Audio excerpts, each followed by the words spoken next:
How many forging commissions do I still have to finish? Let's see. 1, 2...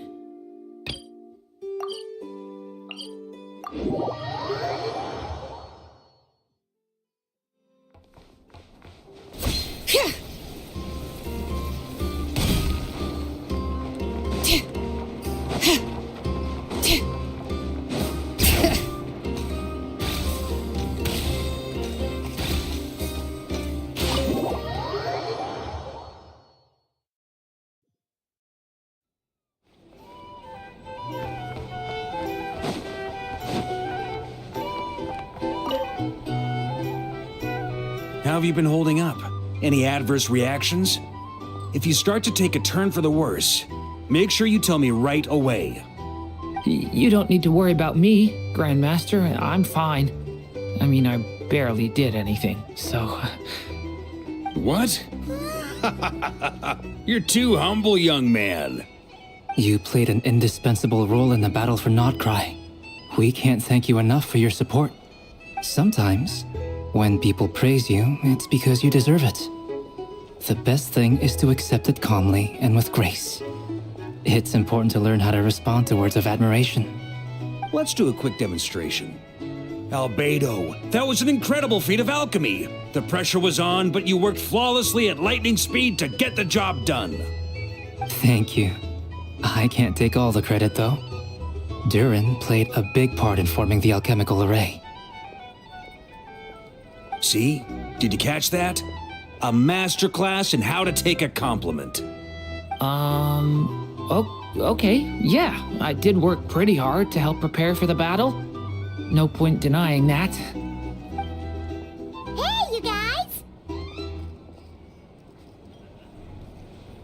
Hey, look who's bounced back. Looking good, traveler. Seems like you've recovered. You won't need to take any more medication. Can I get you a drink? Huh? You know how to order at a bar now? Handling a drinks order is ridiculously simple compared to alchemy. Don't worry, I'll blend into society yet. Paimon believes it. You're clearly a fast learner, just like your brother. To be totally honest, though, Paimon didn't quite follow all the details when you first explained the plan to us. Don't worry, that's completely understandable. Unless you're a student of alchemy, it's hard to grasp the principle and how the process works. To put it in the simplest terms, we saw how our enemy stole the power of Kuvaki. And that gave us the idea of stealing his power to turn it against him.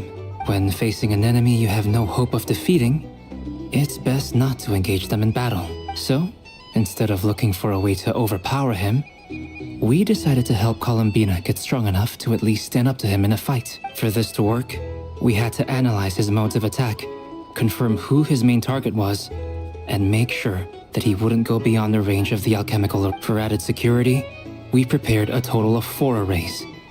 But to mitigate the impact of the battle, we identified one location in particular as the ideal spot, which is where the confrontation took place. The alchemical array absorbed his abyssal power. Then Durin processed it to render it usable by Khaenri'ah. That power enabled her to do what would otherwise have been nigh on impossible. What surprised me was that Dainsleif actually agreed to join us. Given his history with Khaenri'ah, he had every right to sit this one out. But we're extremely grateful for the decision he made. It must have been a painful choice to make. But I'm sure that making a decision was far better for him than staying in limbo. Absolutely. He was torn between 2 paths, but in the end, he made his choice and stuck to it resolutely. He doesn't strike me as the sort of person who'd stay trapped in limbo for long. Anyway, however you cut it, everyone gave a stellar performance.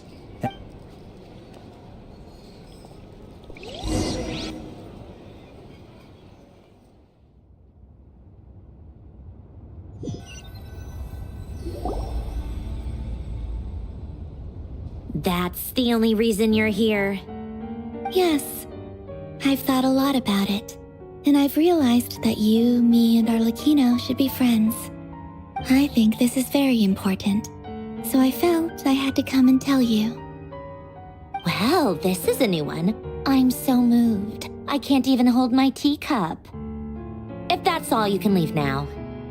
Do you not want to be friends with me? Or is it that you prefer being co-workers? What is this, Columbina? Are you deliberately testing my patience threshold? Right now, my politeness module is active, but if you say another word, I swear I'll shut it down. If your politeness module was active, wouldn't you say the word please at some point? Polonia, please see Lady Columbina to the door. Will you still invite me to your next tea party? What? Yes, I think you will. Bye-bye, dear Sandrone.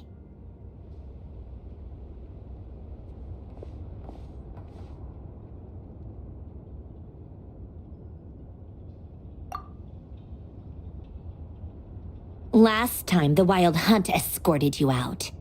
Would you rather I handled it myself this time? We just wanted to, see how you were doing now that it's all over. Why? Out of concern for my safety? I hope you didn't seriously think that the Rayhir of Solnari would be able to lay so much as a finger upon me, given how prepared I was. Mostly because you kind of helped us out, so we just wanted to check you were okay. Looks like all your robots are fixed, huh? Oh, don't you worry about that. Tea time is already a write-off. The visitor before you managed to kill my appetite. If you're in the mood for tea, go ahead and help yourself.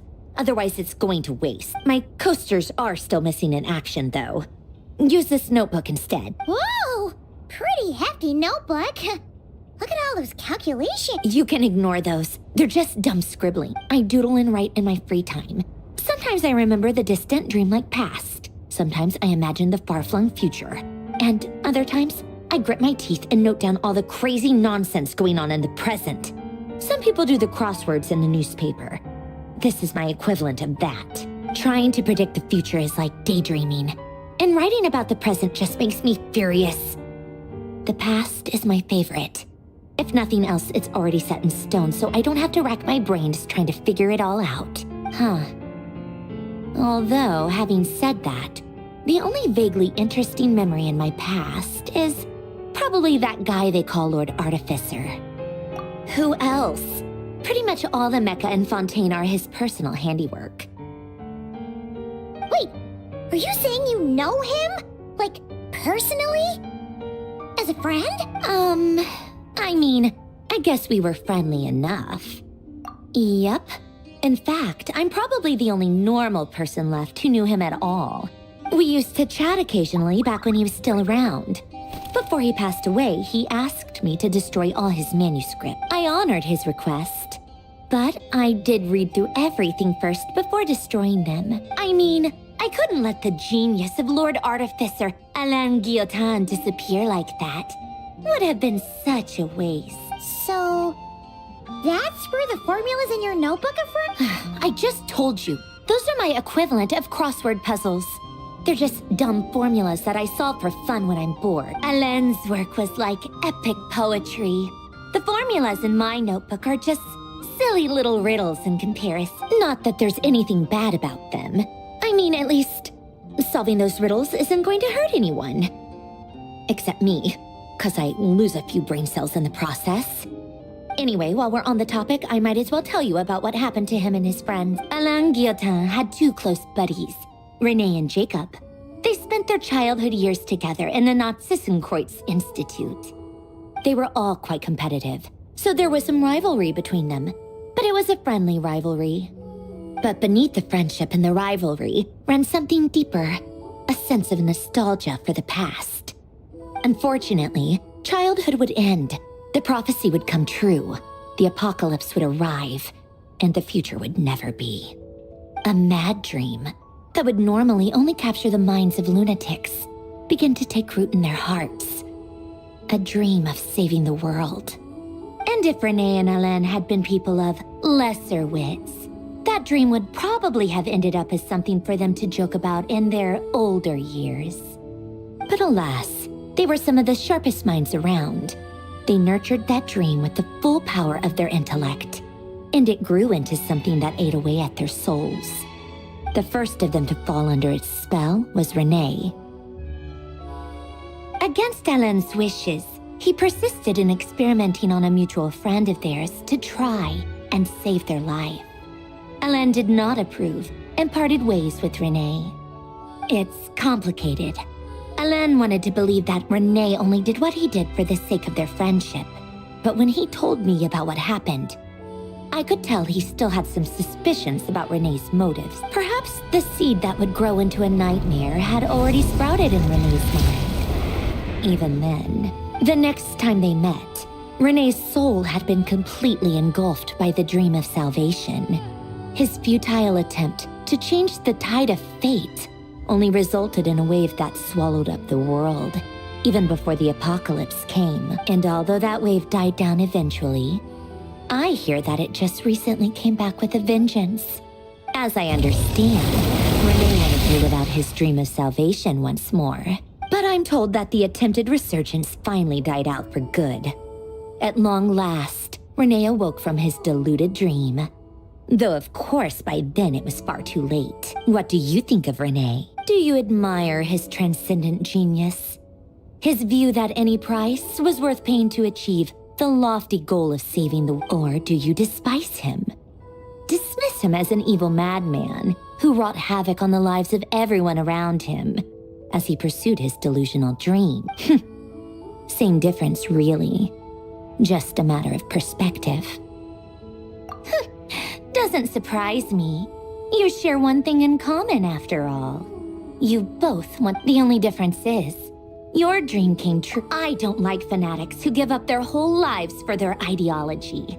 Nor do I like fools who... Maybe I could understand if Renee had just been an ordinary... Anyway, that's enough about Renee. He managed to put it to his credit, I suppose. After that, the only thing supporting his work... But although the desire to save Fontaine drove him to found the Fontaine Research Institute, I think that formulas and machines derived solely from human intellect were the only thing that gave him a sense of spiritual comfort. Yet Alain's once he realized, he quit working on his formula. He told me that I think that all at the very end, he lay many years after that. And that is the story of one went all in, the other sought desperate. I do some... Even the grandest tree starts as a tiny seed. They were young, or maybe they just wanted to fight, but instead, Do you think the desire to save oneself is enough of a justification to try and save the world? Sensible answer. Glad to know you've got your head screwed on straight. Alain would disagree. Yes, it's enough. No elaboration. Just, all right, tea time's over. I owe Arlecchino a favor for telling me these stories. I'll have to bring a whole sack of gifts the next time I visit the House of the Hearth. I'm gonna go tinker with Polonia now. You guys can do whatever you want, as long as it doesn't involve interrupting. Polonia, exit hibernation mode. Begin diagnostics.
Let's get down to business. Overruled. How's this? Mark 2! Witness the power of Gwa. Teamwork is dreamwork! Witness my rise.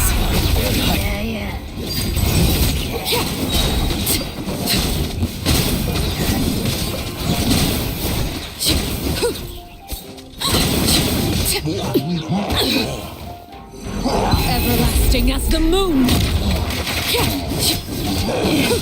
Laid bare. Enhanced animal modules. Let me weave you a verse. Everybody stand back! Witness my rise.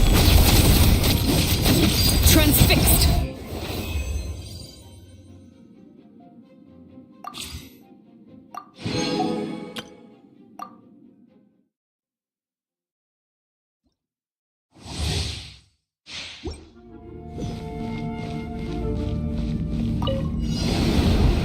Rise!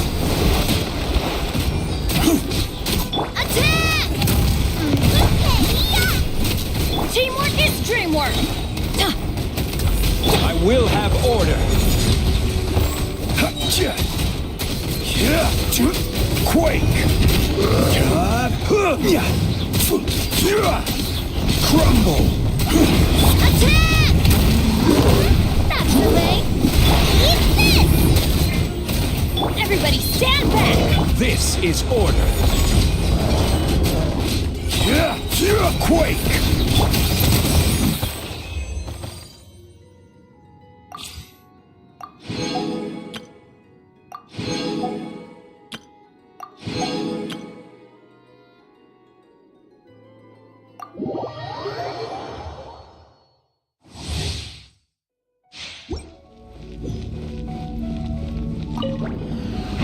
Observe! Rally! As a dutiful maid would. Midnight Phantasmagoria. Strike is one. Observe. Leave it all to me. As a good knight should.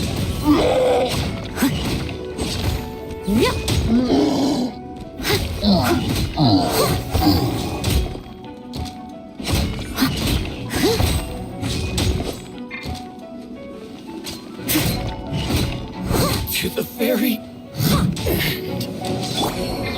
Everyone on me! Advance! As a dutiful maid would. Your grand finale! Oz, reveal thyself! As you wish, main Fräulein. Follow my lead! I must leave no stone unturned.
Ad Astra.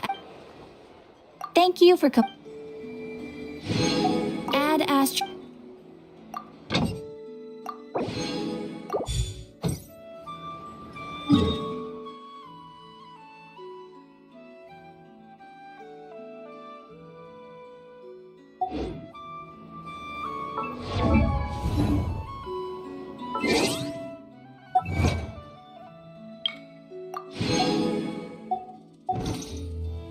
should,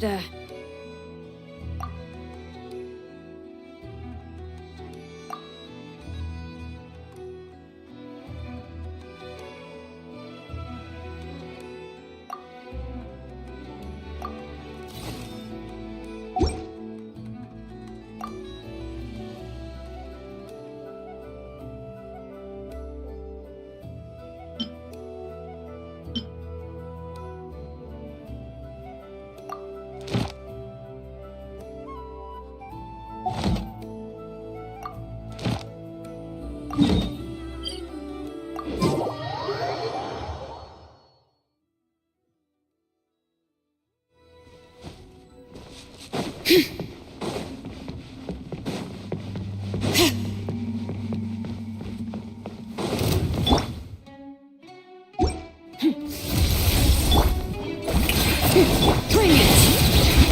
Letting crave names echo! Light up the blazing sun!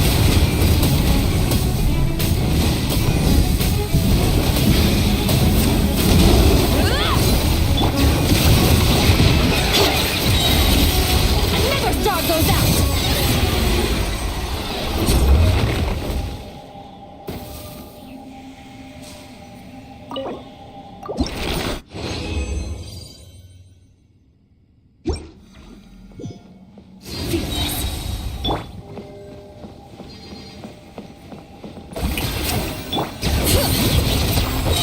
Let my name echo in song! Let the mountain's veins boil! Pyroclastic surge!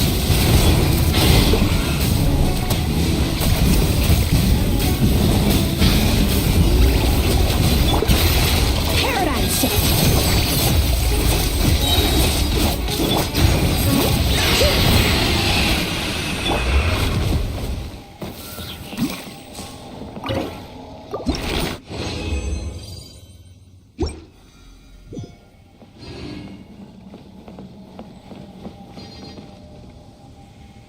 Shower me with praise!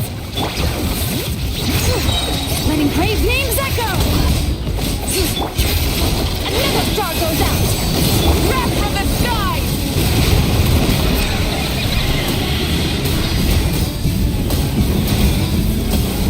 Incinerate! Triumph!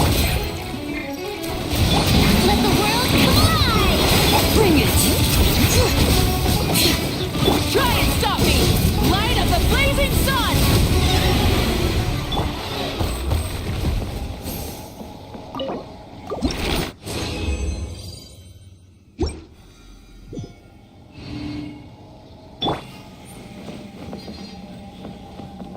Yoo-hoo! Burn it down! Let the mountain's veins boil! Wrath from the skies!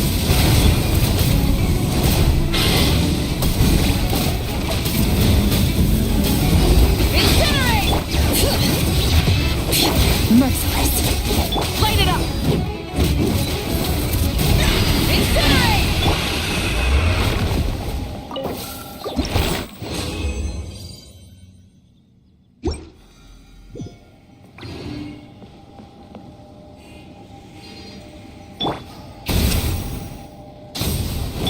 Strike a pose! Let my name echo in song! Bring it! Hear the echoes of the valley! Pyroclastic surge!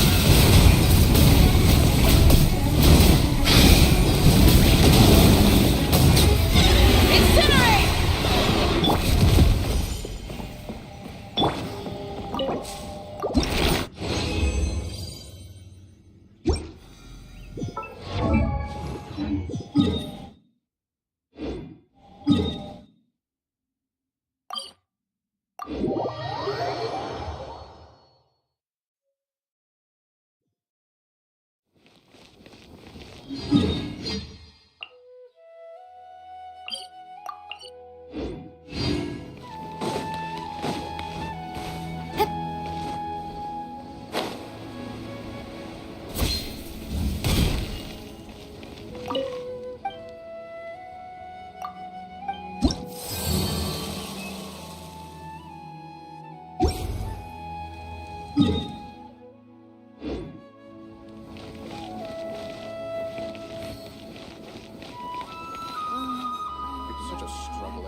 request from you.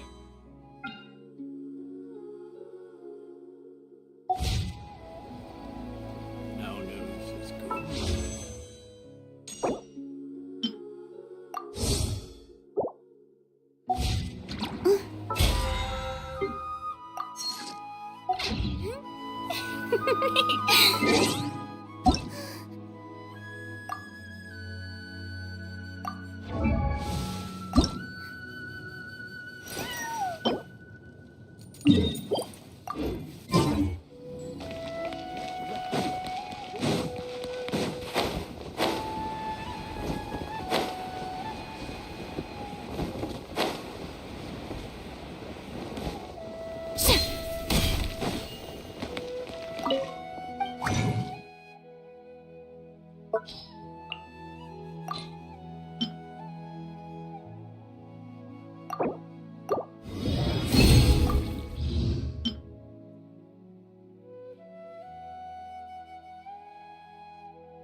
Tea parties are a must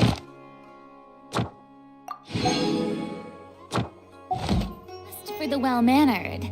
If you'd like to learn the proper etiquette, I'd be happy to teach you.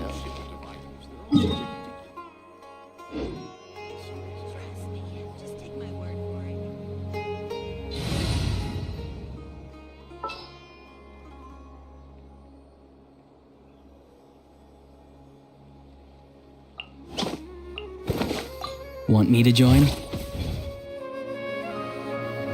Boring. Isn't there anything else more interesting to do?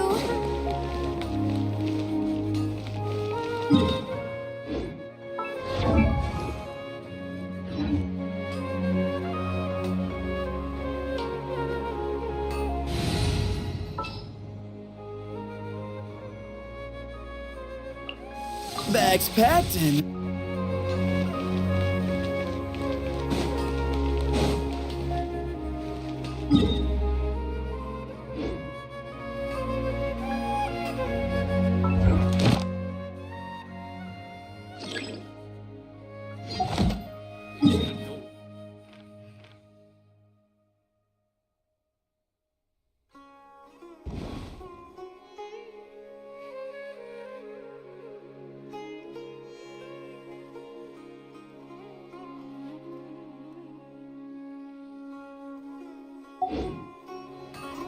Tea parties are a must for the well-mannered.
Huh?